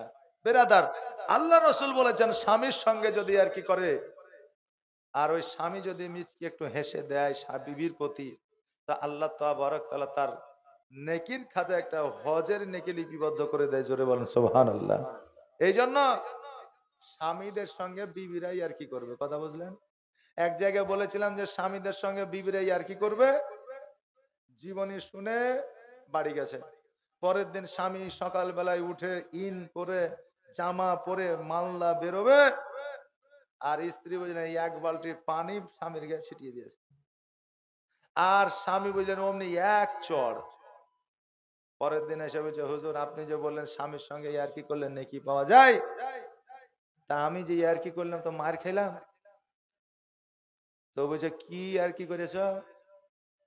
তো বলছে এক বালতি পানি ছিটিয়ে দিয়েছে ওর গায়ে। বলছে এটা কি মাস? মাঘ মাস। তাহলে খেপি কোথাকার, মাঘ মাসে তো মানুষ এমনিতেই 4 দিন 5 দিন গোসল করে না ঠান্ডাতে, আর তুমি ওই গোসল করার পরেও আবার এক বালতি পানি তুমি মাইরাছো, তোমাকে আরো মারে নিয়ে তোমার কপাল। কথা বুঝলেন না? তো স্বামীর সঙ্গে ইয়ার্কি করতে হবে, ইয়ার্কি করার মতো করা আছে সেই রকম ইয়ার্কি করতে হবে, তবেই নাকি পাওয়া যাবে। এখন স্বামী জমিতে আলু লাগিয়ে আসলো, সারা দিন ধরে ঘাড়ে কোদল নিয়ে এসে বাড়িতে এসে বলছে কই গো রহিমের মা এক গ্লাস পানি দাও তো। এখন রহিমের মা তাকিয়া যদি একবার চোখ মাইরাও যদি বলে যে কেমন লাগলো, আচ্ছা স্বামীকে ভালো লাগবে? লাগবে? লাগবে না। আগে পানিটা দাও, স্বামী পান করুক, সুস্থ হোক, একটু মস্তিষ্কটা ঠান্ডা হোক, তখন না স্বামী বিবির কথা ভালো লাগবে না, কি বলেন? যে যখন তখনই আর কি করলে হবে না, আর যখন তখনই আর কি করলে নেকিও পাওয়া যাবে না। বাবাজি ভাইরা, বিবাহ হবে সুন্নাত মোতাবেক, শরীয়ত মোতাবেক। যেই বিবাহতে আমাদের গুনাহ হবে না, যেই বিবাহতে আমাদের পাপ হবে না, বিবাহটা হলো একটা নেকি রাস্তা, নবীর সুন্নাত। আমরা নবীর সুন্নাত আদায় করে কথা বলে, কিন্তু বাবারে জগতের মধ্যে আমাদের প্রাকৃতিক ভাবে নবীর সুন্নাত আদায় হয় না। আহারে বাবাজি ভাইরা, আমিনা রাদিয়াল্লাহু তাআলা আনহার পালকে খানা নিয়ে গেলে, না যাওয়ার পরে মদিনার বুকে যেন আপনার আব্দুল্লাহ রাদিয়াল্লাহু তাআলা আনহর বাড়িতে যেন নামায়া দিলেন। আল্লাহর ফেরেশতারা যেন আসমানে চলে গেল, সকল বন্ধু বান্ধবেরা বাড়িতে গেলে, এইদিকে আমিনা রাদিয়াল্লাহু তাআলা আনহা আর আব্দুল্লাহ রাদিয়াল্লাহু তাআলা আনহু রাত্রিবেলা একই সঙ্গে যেন রাত্রিটা আপনার উদযাপিত করলেন। সকালবেলা আব্দুল্লাহ যখন রাস্তা দিয়ে চলে, অনেক নারীরা আব্দুল্লাহর দিকে লক্ষ্যপাত করলে দেখলেন যে আব্দুল্লাহর কপালে যে নূরখানা ঝলকাইত, ওই নূরখানা আর দেখা যায় না। আব্দুল্লাহকে জিজ্ঞাসা করা হলো, এই আব্দুল্লাহ তুমি কি বিবাহ করেছ? বলে হ্যাঁ আমার বিবাহ হয়ে গেছে। যখন এই কথা শুনেছে, ওই মক্কা নগরের শত শত নারী নিজেরাই নিজেকে আত্মহত্যা করেছে। জোরে বলুন সুবহানাল্লাহ। তাদেরকে জিজ্ঞাসা করা হয়েছিল নিজের প্রাণ নিজে দাও কেন? বলে যে জীবন নবীর মা হতে পারলাম না, ওই জীবন জগতে রেখে আর কোনো লাভ হবে না। আহারে বাবারে ভাইরা, আমার আমিনা রাদিয়াল্লাহু তাআলা আনহা আব্দুল মুত্তালিবের বাড়িতে বৌমা হয়ে আসে। ছিলেন আব্দুল্লাহ রাদিয়াল্লাহু তাআলা আনহু, উনি যেন আপনার চলাফেরা করতে লাগলেন। হঠাৎ করে তিনার যে নয় ভাই বিজনেস করার জন্য, বাণিজ্য করার জন্য আপনার মক্কা ছাড়িয়া আপনার মিশরের দিকে যাবে। এবার ছোট ভাই আব্দুল মুত্তালিব বলতেছে, ভাই গো তোমরা সবাই যাবে ব্যবসা, তোমরা সবাই যাবে বাণিজ্যে, আমিও বাণিজ্যে যেতে চাই। এবার ভাইরা বলল, আব্দুল্লাহ তুমি জীবনে কোনোদিন ব্যবসায় যাও নাই, বাণিজ্য যাও না, আজকে তুমি ব্যবসায় যাবে, বাণিজ্যে যাবে, আমার আব্বা সহ্য করবে না। বলে আব্বার কাছে পারমিশন নেওয়ার দায়িত্বখানা হলো আমার। আব্দুল্লাহ আব্দুল মুত্তালিবের কাছে যায়, বলে আব্বা গো আজকে আপনার কাছে একটা আবেদন আছে। বলে কি আবেদন বলো? বলে আব্বা আজকে আবেদনটা হলো আমি আমার ভাইদের সঙ্গে ব্যবসা বাণিজ্যে যেতে চাই। আব্দুল মুত্তালিব বলে, বেটা রে আমি আজকে তোমাকে নিজের হাতে লালন পালন করেছি, জীবনে কোনোদিন ব্যবসায় বাণিজ্যে পাঠায় না, আজকে তুমি ব্যবসা বাণিজ্যে যাবে, কেমন কথা হবে? আব্দুল্লাহ বলে, আব্বা গো সকল ভাই বিবাহ করেছে, আমিও বিবাহ করেছি, আজকে তারা বাণিজ্য করে টাকা পয়সা নিয়ে আসবে, তাদের সন্তানাদি বিবিরা খাবে, আজকে আমি আব্দুল্লাহ আমিও বাণিজ্য করে ব্যবসা করে নিয়ে এসে আমার বিবির হাতে, আমার বাবার হাতে টাকা উঠায়া দিতে চাই। আব্দুল মুত্তালিব বলে, আব্দুল্লাহ তুমি কি পারবে? বলে হ্যাঁ পারবো, যদি পারো তবে কোনো অসুবিধা না। এবার বাবারে সকল ভাইকে এসে বলল, আমার আব্বা রাজি হয়ে গেছে। বলে ঠিক আছে, আগামী কালকে বার হয়ে যাব। কিছু খাবার নিয়ে নিলে, কিছু জামা কাপড় নিয়ে নিলে, উটের পৃষ্ঠে আপনার চেপে গেলেন, আর উটের পৃষ্ঠে চেপে যাওয়ার পরে যেন আপনার সিরিয়ার দিকে এগোতে লাগলেন। সবাই চলে যায়, আমিনা দরওয়াজার সম্মুখে দাঁড়ায় আছে, আর আব্দুল্লাহর দিকে যেন তাকায়, আর আব্দুল্লাহ যেন আমিনার দিকে তাকায়। আর যদি জানতেন এটাই তাদের শেষ দেখা, তবে আব্দুল্লাহ বাণিজ্যে যাইতো না, আর আমিনা যাইতে দিত না। আহারে বাবাজি ভাইরা, যারা ব্যবসা, যারা বাণিজ্য, যারা কাজকর্ম বাইরে করে, আমাদের মা বোনেরা আমরা মনে করে টাকা খুব সহজে আসে, কিন্তু যারা উপার্জন করে তাদেরকে জিজ্ঞাসা করলে পাওয়া যায় টাকা কত কষ্ট করে আসে। আজকে আমরা নারী পুরুষকে অনেক টেনশন দিয়ে থাকে, অনেক ব্যথা দিয়ে থাকে, অনেক চাপ প্রেশার দিয়ে থাকে, কিন্তু একটা প্রেশার, কিন্তু একটা পুরুষ নিজের বিবি, নিজের সন্তান, নিজের কন্যাকে ভালো রাখার জন্য কতই না কিছু তারা করতে আসে। অনেক মানুষ চুরি করতে আছে মান সম্মান না ভাবিয়া, কিন্তু চুরিটা তো বাবা সে তার জন্য করে না, চুরিটাও করে তার সন্তান আদি যেন ভালো থাকে।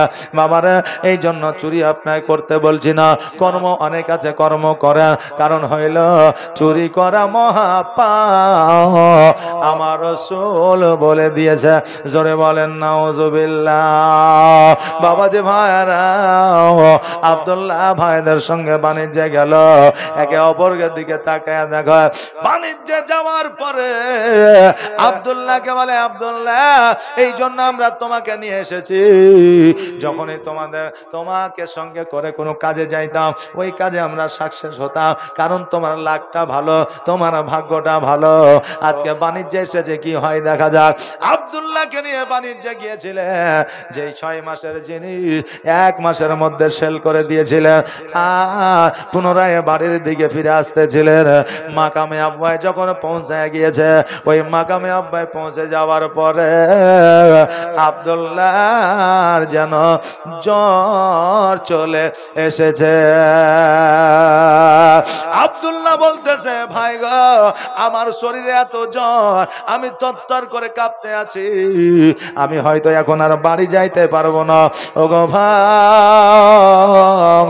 আমি আগামী কালকে সকালবেলা বাড়ির দিকে যাব, তোমরা এখন বাড়িতে চলে যাও। তারা বলল শোনো রে ভাই, তোমাকে ছাড়িয়া কেমন করে আমরা যাইতে পারি? বলে ভাই গো, তোমাদের সন্তান তোমাদের বিবিরা তাকায় আছে, তোমরা যাও, আগামী কালকে আমাকে নেওয়ার জন্য আসবে।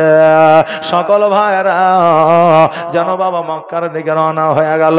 এইদিকে একটা গাছের নিচে আব্দুল্লাহ যেন বসে থাকলো। এবার মক্কা নগরে যখন সবাই বাড়িতে বাড়িতে প্রবেশ করেছে, সবাই সবার স্বামীকে বাড়িতে বরণ করেছে, কিন্তু আমিনার বাড়িতে যেন আব্দুল্লাহ আসে না। আহারে বাবা, সবার স্বামী বাড়িতে আসলো, যদি একজন মেয়ের বা স্বামী যদি বাড়িতে না আসে, ওই মেয়ের মন কিন্তু ভালো থাকবে না। সঙ্গে সঙ্গে আব্দুল মুত্তালিবের কাছে গেল, যাওয়ার পরে বলে আব্বা গো, আপনার সকল বেটা বাড়িতে আসলো, কিন্তু আমার স্বামী এখনো আসে না। আব্দুল মুত্তালিব সকল সন্তানকে ডাকলো, ডাকার পরে বলল তোমার ছোট ভাই আব্দুল্লাহ কোথায়? বলে আব্বা গো, মাকামে আব্বাই জ্বর হয়েছে তাই আরাম করেছে। বলে তোমরা কেন চলে আসলে? বলে আমাদের ভাই আমাদের পাঠিয়ে দিয়েছে। আব্দুল মুত্তালিব দুই চোখের পানি ছেড়ে দিয়ে বলে শোনো রে, এখন রাত্রি হয়ে গেছে, এখন যদি তোমাদের পাঠায় তবে বাঘ আছে ভাল্লুক আছে তোমাদের আক্রমণ করবে। তবে শোনো, সকালবেলা শুভে সাদেকের সময় তোমরা মাকামে আব্বাই রওনা হয়ে যাবে। এবার বাবা মা আমিনা সারা রাত যেন ঘুমায় না। আমিনা যেন আপনার দরওয়াজায় দাঁড়িয়ে আছে। শুভে সাদেকের সময় সকল ভাইরা যেন মাকামে আব্বার দিকে রওনা হয়ে গেছে। এবার মাকামে আব্বায় যাওয়ার পরে দেখছে যেন যেই জায়গায় আব্দুল্লাহর ঘোড়া ছিল, যেই জায়গায় আব্দুল্লাহ রাদিয়াল্লাহু তাআলা আনহু ছিল, ওই জায়গায় যেন ঘোড়াও না, আব্দুল্লাহকেও যেন দেখা যায় না। খোঁজ খবর নিলেন, খোঁজ খবর নেওয়ার পরে যখন দেখলেন শুনলেন, ওই এলাকার মানুষ বলল যে জায়গায় নুরানিময় চেহারাওয়ালা একটা যুবক ছিল যার নাম ছিল আব্দুল্লাহ, ওই আব্দুল্লাহ আর জগতের মধ্যে বেঁচে না। আমরা খোঁজ খবর না পাইয়া আমরা তার দাফনের ব্যবস্থা করেছি। জোরে পড়েন ইন্না লিল্লাহি ওয়া ইন্না ইলাইহি রাজিউন। কোন জমিনের মাটি আমার হবে গোরস্থান, কোন জমিনের মাটি আমার হবে গোরস্থান। কার কোন কবরস্থানে মাটি হবে কেউ কি বলতে পারবে? পারবে? কারো ক্ষমতা আছে? নাই। তাই কবি বলছে কোন জমিনের মাটি আমার হবে গোরস্থান, কোন জমিনের মাটি আমার হবে গোরস্থান। কাদের চোখের জলে আমি, কাদের চোখের জলে আমি পাইব পরিত্রাণ, কোন জমিনের মাটি আমার হবে গোরস্থান, কোন জমিনের মাটি আমার হবে গোরস্থান। কার কাঁধে চড়ে আমি কবর দেশে যাব, জানি না কার মনা যাতে খোদা রহম পাব। কার কাঁধে চড়ে আমি কবর দেশে যাব, জানি না কার মনা যাতে খোদা রহম পাব। কার কারণে করবে ক্ষমা আল্লাহ মেহেরবান। কোন জমিনের মাটি আমার হবে গোরস্থান, কোন জমিনের মাটি আমার হবে গোরস্থান। আল্লাহুম্মা সাল্লি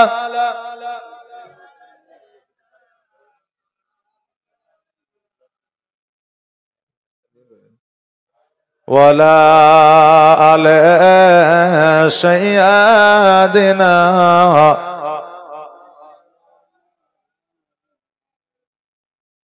সাল্লাল্লাহু আলা মুহাম্মাদিন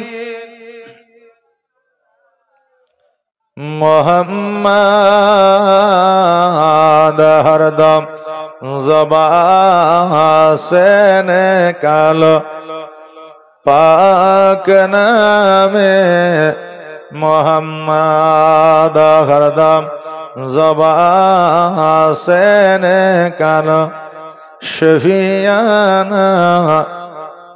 এই কথা যখন শুনলেন সকল ভাইরা হাউমাউ করে যেন কান্দে। আব্দুল্লাহ তুমি আমাদের ছোট ভাই ছিলা রে ভাই, আজকে তোমাকে এত ভালোবাসতাম, তোমাকে আমরা ছাড়তে চাই না। আজকে আমার আব্বা তোমাকে এত ভালোবাসে, আমরা আব্বাকে কেমন করে জবাব দেব? চিন্তায় চিন্তিত হইয়া এবার ভাইরা যেন কান্নায় আপনার ভেঙে পড়ল। ভাই হইয়া ভাইদেরকে বোঝাতে চাইছে, ভাই রে যেটা হবার তো হয়ে গেছে, চলো এখন আব্বাকে খবরটা দিয়ে দিতে হবে। এবার বাবা সকল ভাই যখন আপনার মক্কায় প্রবেশ করলো, আমিনা দূর থেকে লক্ষ্য করে দেখছে যেন সবাই আবার আসলো, কিন্তু আমিনার স্বামী যেন আসলো না। আব্দুল মুত্তালিবের কাছে যাইয়া হারিস বলতেছে, আব্বা গো আজকে আমার ভাই আব্দুল্লাহ আর বাড়িতে আসবে না, আমার ভাই আব্দুল্লাহকে আর দেখতে পাওয়া যাবে না, আমার ভাই আব্দুল্লাহ তোমাকে আর আব্বা বলে ডাকবে না। কেন না আমার ভাই আব্দুল্লাহ আর জগতের মধ্যে না। সঙ্গে সঙ্গে আব্দুল মুত্তালিব রাদিয়াল্লাহু তাআলা আনহু দুই চোখের পানি ছেড়ে দিয়ে কান্দে আর বলে, বেটা রে আমার বেটা যখন বাণিজ্যে গিয়েছিল আমি তখনই বুঝে গিয়েছিলাম যে আমার বেটা আর বাড়িতে আসবে না। কান্না দেখিয়া মা আমিনা রাদিয়াল্লাহু তাআলা আনহার যেন বুঝতে কিছু বাকি থাকলো না। আমিনা গুটি গুটি পায়ে আমার আব্দুল মুত্তালিবের কাছে আসলে, আসার পরে বলে, আব্বা গো আপনারা সবাই কান্না করতেছেন, কিন্তু কি হয়েছে আমি তো এখনো বুঝতে পারলাম না। আব্দুল মুত্তালিব বলে, আমিনা তোমার মাথার চাঁদ না, তোমাকে খাইয়ে দিবে এইরকম তোমার মানুষ আর না, কারণ তোমার স্বামী ইহ জগৎ ছেড়ে পর জগৎ গমন করেছে। সঙ্গে সঙ্গে আমিনা যেন মরুভূমিতে যেন বাবা লুটায় পড়ে যায়, কারণ একজন যুবতীর স্বামী যখন ইন্তেকাল করে, একজন মায়ের স্বামী যখন ইন্তেকাল করে, স্বামী হারা যন্ত্রণা, স্বামী হারা ব্যথা বেদনা একমাত্র ওই বিবি ছাড়া আর কেউ জানে না। আহারে মা, আজকে যারা স্বামী থাকতে মূল্য দিছ না, আগামী কালকে যখন স্বামী থাকবে না ওই স্বামীকে মূল্য দিতে চেয়েও আর তুমি ওই স্বামীকে পাবে না। স্বামী থাকতে স্বামীকে সম্মান করো, স্বামীকে মূল্য দাও। ওই স্বামীকে খুশি করতে পারিলে আমার আল্লাহ তাবারক তাআলা তোমার জীবনের গুনাহ খাতা মাফ করে দেবে। আমিনা রাদিয়াল্লাহু তাআলা আনা অঝর নয়নে কান্না করে, ওগো আব্বা আজকে আমার স্বামী চলে গেছে, আজকে আমার জগতে আর কেউ নাই, আজকে আমাকে কে খাবার দেবে, আজকে আমাকে দেখাশোনা কে করবে, আজকে আমাকে পানি কে আনিয়ে দেবে। আব্দুল মুত্তালিব বলে আমি আব্দুল মুত্তালিব যতদিন পর্যন্ত হায়াতে আছি, যতদিন পর্যন্ত জীবিত আছি, ততদিন পর্যন্ত তোমার কোনো অসুবিধা হবে না।